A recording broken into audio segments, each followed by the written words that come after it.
신선식품은 사실 오는 동안 퀄리티가 박살나버려요. 그렇죠. 직거래를 통해서 매장을 운영하는 게 가능할까요? 그건 쉽진 않아요. 검색하시는 분들도 계시는데 그분들은 그것 때문에 다른 일을 아예 신경을 못 쓰세요. 그렇다면 대표님이나 팀장님이 생각하시기에 좋은 유통업체를 고르는 방법이 있을까요? 그건 원래 불법인데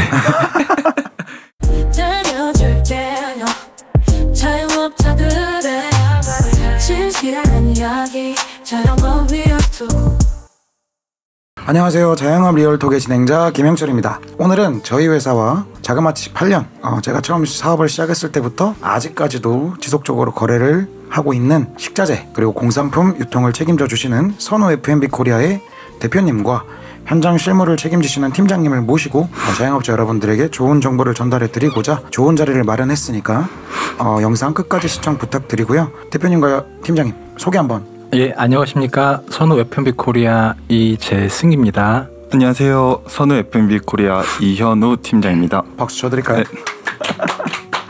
잘 지내셨어요? 잠을 좀 못 자는 거 말고는 잘 지내고 있습니다. 잠 많이 주무시는 걸로 알고 있는데 뭐 거래처 대응도 그렇고 잠자는 시간이 하루에 한 4시간 정도 되는 것 같아요. 진짜요? 예, 자는 시간은. 제가 요즘 소문 듣기로는 팀장님한테 짬 때리고 도망가신다는 얘기가 있던데 많이 미루는 편이긴 합니다. 그럼 마침 출퇴근 얘기가 나온 김에 네. 일반 자영업자님들은 이 식자재나 이런 도매업체가 몇 시에 출근하고 몇 시에 업무가 종료되는지도 잘 모르실 것 같거든요. 일과표를 한번 설명해 주실 수 있나요? 각자 이제 출근 시간 좀 틀리긴 한데 저녁 9시부터 한 12시까지 이제 전 직원들 출근이 이루어지고요. 밤 12시에? 예. 와. 그리고 뭐 발주들이 이제 늦게 들어오는 경우도 있고 하다 보니까 그거 취합을 해가지고 또 물건 준비해서 이제 챙기는 또 시간이 보통 저희 배송기사들은 새벽 5시 정도부터 이제 배송을 시작을 하죠. 보통 몇 시쯤 끝나나요? 저희 배송기사 같은 경우는 현지에서 보통 한 10시에서 11시 사이에 이제 업무가 종료가 되고 저희 사무실과 뭐 창고에서 근무하고 있는 우리 식구들은 한 11시에서 12시까지는 평균적으로 한 10시간에서 11시간 정도 근무하고 있습니다. 그럼 새벽 시장에서 매입은 어떤 방식으로 이루어지는 건가요? 보편적으로 일단 공산품 같은 경우는 재고를 항상 가지고 가고 있고 야채 같은 경우는 이제 저녁에 한 11시부터 이제 경매가 되는 대로 계속 야채 같은 거 매입을 해가지고 한 새벽 한 3시까지 작업을 끝내죠. 경매가 활발하게 붙으면 그날은 큰일 나는 날이네요. 가격이 계속 올라가니까. 그런 경우도 있고 가락시장이 워낙 또 크다 보니까 물건들이 이제 오고 가는데 또 시간도 많이 지체가 되는 경우도 있고 그렇죠. 경매가 계속 치솟으면 어떤 생각이 드십니까? 특히 물건이 안 좋고 요즘같이 이제 날씨가 오락가락할 때 야채 상태도 안 좋은데 물건 괜찮은 건 없으니 가격이 오르면 저희는 진짜 차라리 저희는 마진 없이도 가고 뭐 그런 식으로 대처를 하면 이제 오래 거래하신 분들은 뭐 비싸더라도 저희를 믿고 이렇게 해주셔서 이제 좀 그런 부분에 대해서 좀 안정적으로 하고 있습니다. 저는 참 8년 동안 컴플레인을 한 번도 안 넣지 않았습니까? 거의? 전화를 거의 안 주십니다. 유일하게 제가 8년 동안 식사 한 번을 제대로 안 했네요. 대표님이랑. 그렇죠.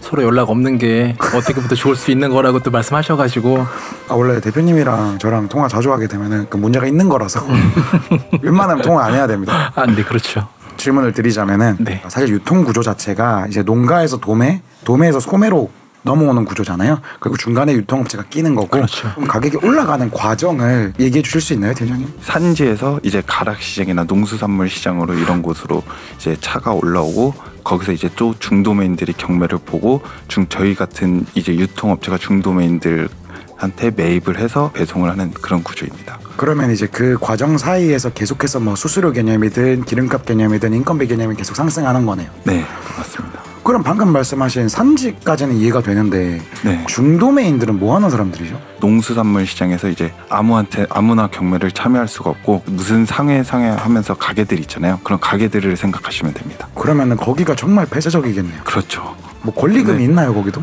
그건 원래 불법인데 아무래도 거기 상회들 사이에서는 이제 자리가 있고 경매권을 얻기 위해서 아무래도 권리금이 있는 형태죠. 그러면 요즘 대기업에서도 많이 하잖아요. 뭐 프레시원이라든지 예, 그렇죠. 뭐 SPC라든지 요 대기업과 중소형 도매업체들의 장단점이 뭔가 좀 다른 게 있을까요? 저희 업체의 장점이라 그러면은 고객들이 이제 원하시는 바를 확실하게 좀 소통을 통해서 캐치해서 대기업보다 빠르게 대응하고, 대기업은 이제 말씀하신 것처럼 자신들의 상품만을 취급하는데 저희는 이제 새로운 유통망을 이제 알아보고 준비하고 납품드릴 수 있도록 하고 있습니다.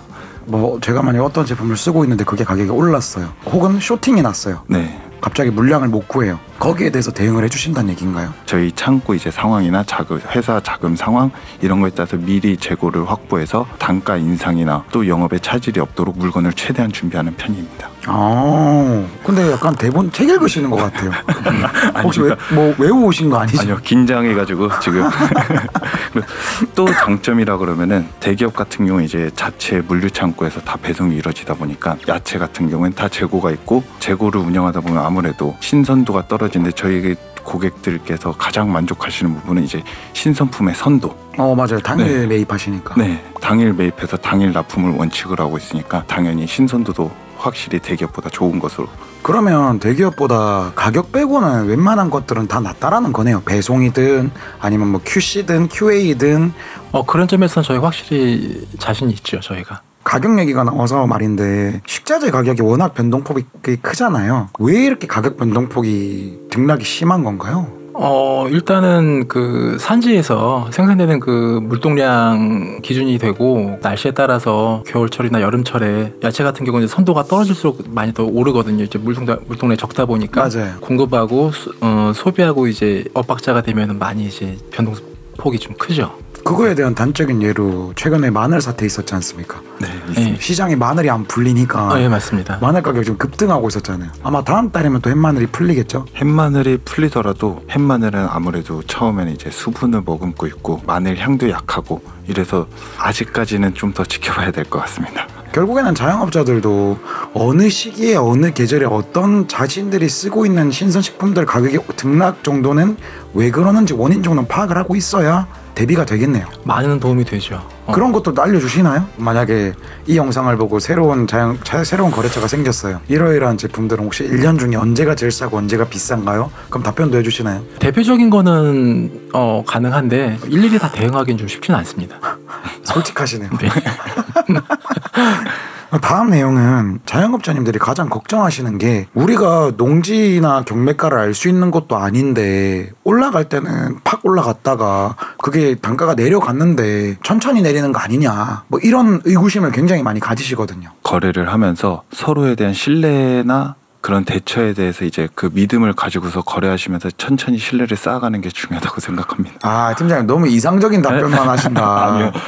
그러니까 솔직하게 질문을 드리면, 보편적으로 도매업체에서 신선식품은 몇 %, 이상의 수익을 목표로 하나요? 박스 같은 경우는 10% 내외, 그거는 뭐 키로에 3-4천 원 하는데 10% 해봤자 뭐 300-400원 300-400원이고 거기다 또 봉지 포장값 인건비 뭐 하면은 그렇게 안 돼서 그런 건 한 20%까지도 보고 있습니다. 100g 단위고 이렇게 말해주는 것들은. 그 10% 20% 수익 보는 걸로 인건비 내야지, 창고비 내야지, 전기세 내야지.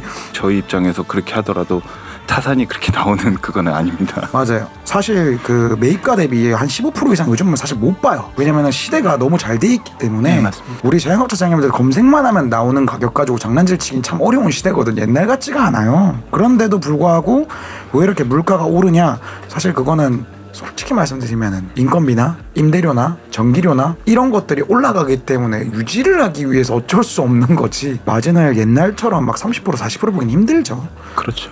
요즘에 인터넷 검색만 하면 다 나오는데. 경쟁업체가 온라인 최저가 업체라고 생각을 하고 저희도 경쟁을 하고 있기 때문에 마진을 그렇게 보기가 쉽지 않은 구조입니다, 지금. 그러면 결국에는 외상인 거잖아요. 네네. 근데 요즘에 워낙 경기가 어렵다 보니까 극단적으로 얘기하면 어제 생겼던 매장이 오늘 망해버리니까 미수금 받기도 힘들다. 네, 맞아요. 원래 한 10년 전만 해도 월말 결제가 기본이었잖아요. 요즘에는 어디까지 왔나요? 저희 같은 경우에는 장기간 오랫동안 거래를 하고 있는 업체들은 저희하고 아무래도 신뢰가 쌓여있다 보니까 월말 결제하는 업체들도 좀 있기는 한데, 신규 거래처 같은 경우는 주일 결제나 길게는 열흘 결제 이상 가지는 않고 있어요. 그러면은 극단적으로 이 업체에서 어떤 물품을 쓰겠다고 해서 엄청나게 많이 매입을 해놨어요. 예. 계속 거래를 할 줄 알고. 예. 근데 업체를 바꿔버렸네? 그거 어떻게 해버려요? 사실 그럴 때가 제일 난감해요. 저희가 메뉴를 바꾸면서 필요가 없다고 하는 경우도 가끔 있습니다. 기존에 저희가 거래를 하고 있는 업주님들하고는 이제 서로 소통하면서 얘기하는 게 사전에 뭐 메뉴가 바뀐다든지 그런 품목들이 있으면 저희가 뭐 재고를 이제 어느 일정 부분 이상 안 가져간다든가 이제 그런 식으로 조절을 하고 있죠. 근데 어느 정도 기준을 넘어서는 매입을 하게 되면은 그 물량에 대해서는 물품 공급 계약 써야 되는 거 아닌가요? 사실은 그게 가장 좋은데 네. 계약서 쓰려고 하려고 하면 업주분들이 굉장히 불편해하세요. 본인들이 원해서 매입해 달라고 한 건데 그 정도는 쓸 수 있지 않을까요? 그래서 저희 같은 경우 요즘에는 최소 발주량 있잖아요. 그거를 먼저 선청구한 다음에 이제 수량을 마이너스에 나가는 형식으로. 힘드시겠습니다. 그러면 방금 그 온라인 최저가업체 말씀하셨는데 네네. 요즘 자영업자들이 산지 직송이라고 막 네이버에 검색해가지고 시켜서 사용하시는 분들도 있거든요. 네, 있습니다. 그게 싼 줄 알고 일반 자영업자들이 직거래를 통해서 매장을 운영하는 게 가능할까요? 그건 쉽진 않아요. 대량으로 해서 사용을 하시려고 하면 창고도 또 그만큼 공간이 필요하고 품질에서 차이가 난다고 보시면 됩니다. 일반적으로 그 산지에서 뭐 가락시장이나 구리에 있는 뭐 농수산시장이나 그런 데로 들어오는 물건들을 보면 어느 정도 규격이 돼 있고 보기도 좋고 쓰기도 좋은지 그런 제품 이제 제대로 된 상품인데 이제 그런 상품에서 좀 못 미치는 그런 제품 위주로 이제 많이 유통이 되는 상황이죠. 뭐 소위 말하면은 파지. 그렇죠. 뭐 상품 가치가 좀 떨어지는. 예. 그리고 또 공산품 같은 경우는 대기업에서 뭐 영업사원들이 판매 목표가 있기 때문에 정상적인 루트로 물건을 유통을 하는 게 아니고 군납으로 뭐 코드를 받아서 그걸 파는 경우도 많고. 그 쿠팡이 너무 잘 돼 있어가지고. 예, 맞습니다. 뭐 예를 들어 진짜 공산품들 있잖아요. 네. 귀찮음을 감수할 만한 가격 경쟁력을 거기서 계속 나와버리니까 저는 약간 이런 거 상담해줄 때 자영업자분들도 와서 물어봐요. 실제로 인터넷에 알아보고 주문하는 게 훨씬 싼데 이거는 인터넷에서 사고 나머지만 업체한테 받으면 되는 거 아니냐. 그럼 저는 항상 무슨 얘기를 하냐면 그렇게 하셔도 됩니다. 그런데 사장님의 목표가 중요합니다. 매장 한두 개까지가 목표인 거냐 아니면 5개, 6개, 7개 혹은 프랜차이즈까지 목표인 거냐 이런 얘기들을 많이 하거든요. 이유는 특정 제품들에서 인터넷 판매가보다 비쌀 수는 있습니다. 그런데 매장에서 중요한 거는 신선식품이거든요. 그리고 신선식품은 사실 오는 동안 퀄리티가 박살나버려요. 그렇죠. 그런 것들까지 감안을 하시고 선택하시라고 말씀을 많이 드리는 편인데 대표님이나 팀장님 생각은 어떠세요? 워낙 그 인터넷으로 검색하시는 분들도 계시는데 그분들은 그것 때문에 다른 일을 아예 신경을 못 쓰세요. 제 생각에는 업주님들께서 그 시간에 음식이나 뭐 청소, 서비스 이런 거에 신경을 쓰시는 게 오히려 더 영업에서 영업을 더 많이 해서 이익이 더 남으실 거라고 저는 생각을 합니다. 그러면은 방금 얘기하신 게 유통업체를 사용함으로 인해서 장점인 거잖아요. 네. 또 다른 장점도 있을까요? 배송 시간이나 날짜나 뭐 이런 거 솔직히 저희보다는 책임감이 좀 덜하다고 생각하고 맞아요. 저희는 만약에 이슈가 생겨 뭐 결품이나 이런 게 있으면 대체품을 안내드리거나 출근하시기 전에 제가 새벽에 이루어지기 때문에 대체라도 할 수 있으시게끔 안내를 드리는데 이제 그거 안 오면 끝이니까는 그렇죠. 사장님들이 영업에만 집중할 수 있게끔 지원하는 개념이다라고 말씀을 하셨는데 네. 그럼 실제로 납품을 하셨습니다. 상한게 들어갔거나 유통기한이 지난 제품이 들어갔어요. 그럴 때는 어떻게 합니까? 특히 장마철에 습도가 많다 보니까 경매 볼 때는 멀쩡한데 몇 시간 만에 썩는 경우도 있어요. 그럼 어떻게 대응을 해주세요? 저희 같은 경우는 일단은 당장 이제 보충을 해드립니다. 보충을 해드린다라는 게 무슨 말인가요? 그날 장사할 게 없는데 지금. 그럴 경우에는 저희가 재배송도 해드려요.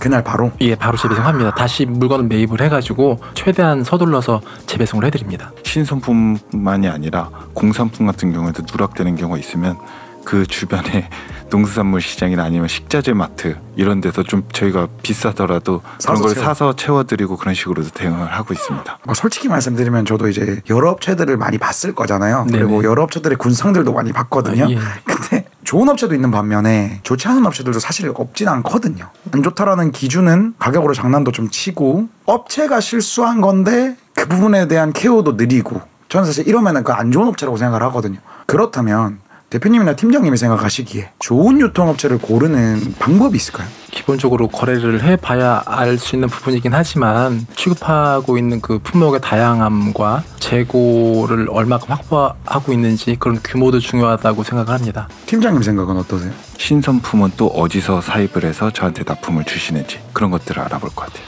그게 왜 중요하죠? 자체 창고를 가지고 있음으로써 매입 단가가 낮아지고 그거는 당연히 저한테 오는 가격에도 반영이 되는 것이고, 야채는 아무래도 시간이 갈수록 안 좋아질 수밖에 없잖아요. 좋은 야채 상태를 가지고 좋은 음식을 나갈 수 있나, 그런 것 때문에 저는 그런 것들을 따져볼 것 같습니다. 당일 매입해서 당일 가져다 주는지 네. 그게 가장 중요하다는 거예요. 그것도 중요하고, 또 어디 시장에서도 중요한 게 품목 구색 같은 경우도 가락 시장이 가장 다양하고요. 아무래도 우리나라에서 가장 큰 농수산물 시장이다 보니까 고깃집을 하더라도 좀 특수한 야채나 뭐 이런 것들 좀 특이한 거를 좀 하고 싶다 이러면은 그런 것도 저는 볼 것 같습니다. 그러면은 첫 미팅을 할 때 확인해야 되는 거는 자체 창고를 가지고 있나, 혹은 그 창고는 어느 정도나 되나, 어느 시장에서 매입을 하나, 그런 것들을 알아볼 것 같습니다. 오, 이거 중요한 팁이 될 것 같습니다. 예민한 질문 하나 들어가겠습니다. 일반 영세업자 vs 프랜차이즈 대표 입장에 대한 차이가 있나요? 영업하실 때? 저는 솔직히 안 바뀐다고 생각을 하고 왜냐면 아무래도 프랜차이즈 이제 대표님 같은 경우에는 요구하는 것들이 보통 많으시더라고요. 제가 여태까지 미팅했을 때는 본인 직영 매장들 말고 뭐 체인점에 들어가는 이제 물류 그런 전용 상품들 같은 경우에 좀 리베이트나 아직도 그런 게 성행하나요? 아직까지 안타깝게도 있는 상황입니다. 어. 그래서 저희 대표님께서는 피해보는 거는 점주님들이잖아요. 그렇죠. 저희 사업에 맞지 않다고 그런 거는 진행하시지 않고 서로 윈윈돼서 오래 갈 수 있는 그런 거를 원하시지, 단기간에 뭐 단물 빨아먹고 이런 거는 원하시지 않기 때문에 대표님께서. 와, 근데 아직까지도 리베이트가 그렇게 성행할 줄은 몰랐어요. 아직까지도 있습니다. 그러면 네. 실제로 프랜차이즈의 계약을 따는 게 더 좋으세요? 일반 소상공인 장사하시는 분 계약을 따는 게 좋으세요? 저는 차라리 소상공인이 편할 것 같습니다. 프랜차이즈 같은 데는 이제 정신적인 스트레스를 너무 받기 때문에 대량 물량으로 이러다 보니까는 좀 아무래도 CS가 좀 많고. 그럼 대표님 입장에서는요? 프랜차이즈 쪽에 더 욕심이 나기는 하죠.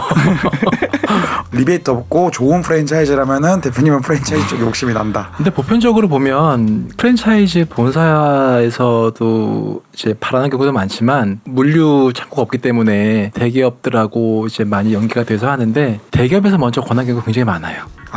그 물류회사가, 그렇죠. 대기업 물류회사가 예. 혹시 다 해서 여쭙는 건데, 그러면 점주님들이 그 구조를 알 수 있는 방법은 없는 거죠? 프랜차이즈마다 좀 틀리긴 한데 프랜차이즈 전용 상품들이 많을수록 점주들이 불리하다고 봐야죠. 굳이 예를 들면은 뭐 레시피가 잡힌 소스라던가 이런 것들은 어쩔 수가 없겠지만, 그렇죠. 휴지, 뭐 락스, 누구나 구할 수 있는 상품들까지 전용 상품으로 묶여 있는 곳들이 위험할 경우 케이스가 많다는 거네요. 뭐 대표적으로 뭐 치킨 브랜드 같은 경우는 닭 이외에 식용유를 제일 많이 쓰는데, 맞아요. 그걸 전용유로 해가지고 그걸 이제 공급을 하니까.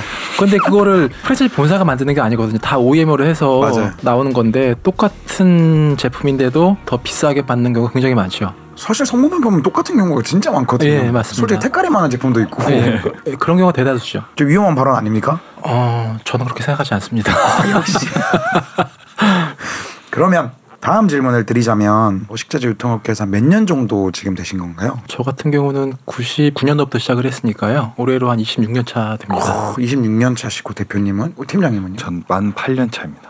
8년 차시고. 팀장님 먼저 유통업계 몸을 담으시면서 네. 힘든 점이 뭐였나요? 개인 시간이 없이 밤낮 바뀌어서 기본 근무 시간도 길고 주 6일을 아직도 하고 있습니다. 그러다 보니까 이제 와이프랑 같이 여가 생활을 즐기기도 쉽지 않고, 요즘에 좀 나아져서 빨간 날도 쉬지만 그전까지 빨간 날도 안 쉬고 명절에만 딱 2, 3일 그 정도 쉬었었는데, 그런 게 가장 힘든 것 같습니다. 오늘 하고 싶은 얘기 다 하시네. 저도 마찬가지입니다. 외식업자랑 똑같네요. 네. 대표님은요? 인원을 구하기가 쉽지가 않아요. 인력난이 굉장히 심합니다. 이제 야간 업장이다 보니까 인건비도 비쌀 거고요. 한 1.5배 정도 되니까 그 부분이 가장 힘들고, 아무리 또 저희가 하려고 해도 업주님들 입장에서 봤을 때는 저희가 부족한 부분이 많다 보니까 거기를 맞추어서 이제 가는 부분이 가장 힘들고요. 100번 잘하다가 한 번 못하면 한 번 못한 걸 서운해하세요. 그 제 얘긴데요. 그래도 최대한 이제 실수 안 하려고 노력을 많이 하는데, 그런 부분, 그래서 소통하는 게 가장 일단 어렵죠. 일단은 이제 혹시 엄청 잘된 사극 드라마 중에 선덕여왕이라고 아십니까? 거기서 이제 미실이라는 캐릭터가 있습니다. 명장면이 하나 있는데, 사람은 누구나 실수할 수 있습니다. 그러나 내 사람은 안 돼. 근데 갑자기 확 떠올라서 말씀하시니까.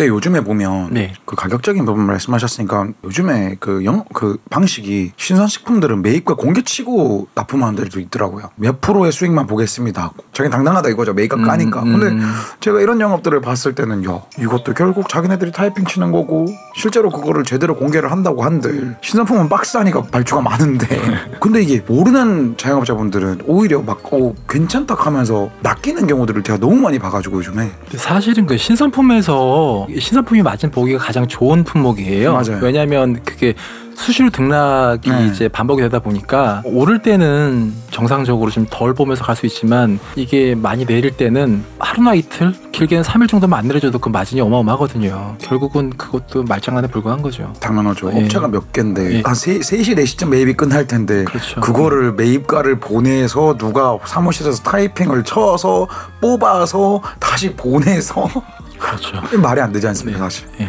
자, 끝을 향해서 달려가고 있는 오늘의 팟캐스트. 팀장님이 가장 실물을 지금 많이 보시는 분이잖아요. 자영업 하시는 분들이 도소매 업체 입장으로 봤을 때 네. 가장 많이 저지르는 실수가 뭐라고 생각하세요? 주 재료를 시킬 때 이제 좀 몰아서 시켜주셔도 되는데 매일 2-3만 원 아니면 5만 원 그렇게 매일 발주를 주시는 분들이 계세요. 썩는 것도 아닌데. 썩는 것도 아닌데. 근데 솔직히 그런 경우에는 배송기사님들도 많이 가는 거 안 좋아하세요. 기름값도 안 나올 것 같은데.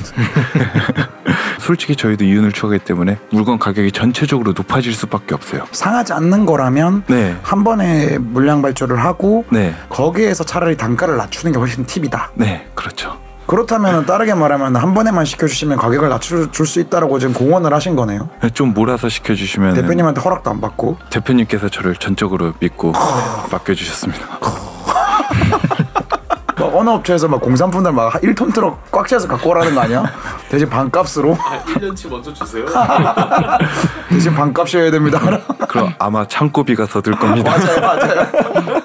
이제 대표님한테 우리 자영업자 사장님들이 식자재 비용을 아낄 수 있는 대표님만의 꿀팁이 하나 있다면? 결제가 늦춰지는 업체하고 지켜진 날에 따박따박 잘 결제가 들어오는 업체하고 마진폭을 살짝은 내려드리는 경우도 있어요. 근데 그건 어쩔 수 없죠. 왜냐면 결국 이자가 붙는 거니까.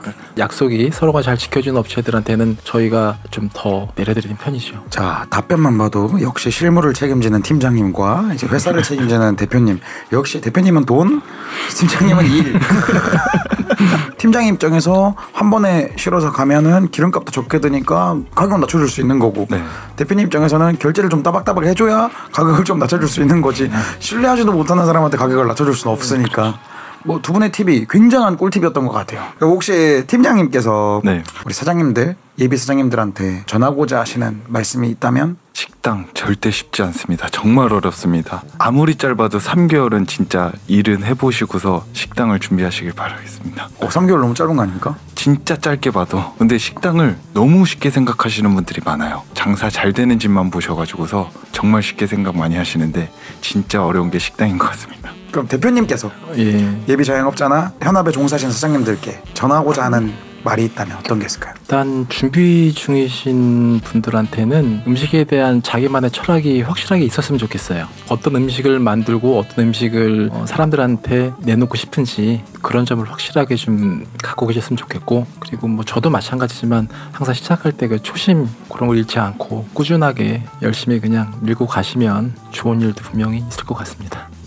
진정성이 너무 느껴지는 말이라. 대표님이 말씀하셔서 드리고 싶은 말씀인데, 식재료를 처음에는 다들 욕심상 다 좋은 거를 쓰고 이렇게 하시는데 그럼 당연히 맛이 다르고 좋은 이제 결과로 다가오는데, 이제 내가 순수익이 너무 적다 이러고 재료를 하나하나 싼 걸로 바꾸시는 분들이 의외로 많으세요. 하나하나씩 바꾸다 보면 전체적으로 바뀌다 보면 손님들이 점점 떨어져서 가게를 문 닫으시는 분들을 정말 많이 봤거든요. 코스트를 낮추려고 좋은 거에서 나쁜 걸로 안 바꾸시는 게 저는 그것도 중요하다고 생각합니다.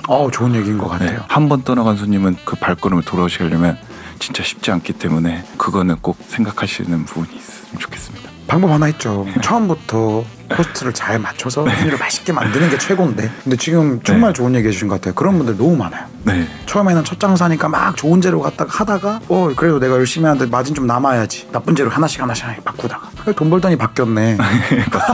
근데 실제로 번 건 없어.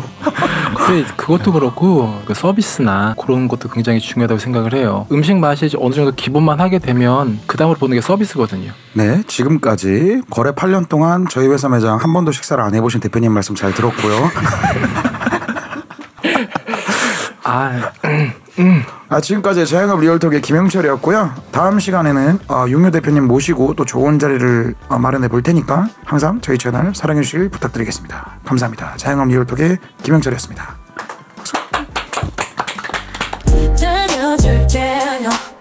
자영업자들의 실시간 이야기 자영업 리얼톡